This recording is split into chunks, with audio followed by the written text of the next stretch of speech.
আল্লাহ বলেছেন তোমাদের রিজিক হচ্ছে আসমান থেকে লিপিবদ্ধ হয়, বাজেট হয়। অফিস সামাই রিজকুকুম, কোথায়? আসমানে। এই জন্য আমরা যে ফসল উৎপাদন করি, আফারাআইতুম মা তাহরুসুন, তোমরা যে বীজ বপন করো, এ বিষয়ে কি তোমরা কখনো চিন্তা ভাবনা করে দেখেছো?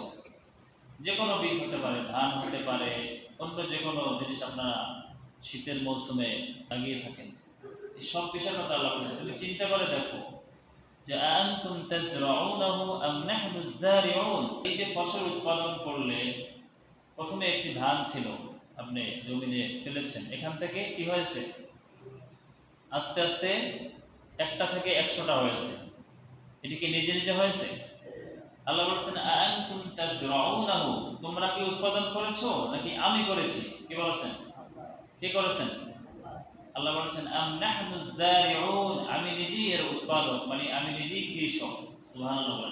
কৃষিকাজ যারা করে তাদের মর্যাদা রয়েছে, রাসূলও দিয়েছেন, আল্লাহও দিয়েছেন, কিন্তু হালাল ভাবে করতে হবে। এখন আজকে কাজের জন্য আপনি নামাজ পড়ার সময় পেলেন না, হালাল হবে?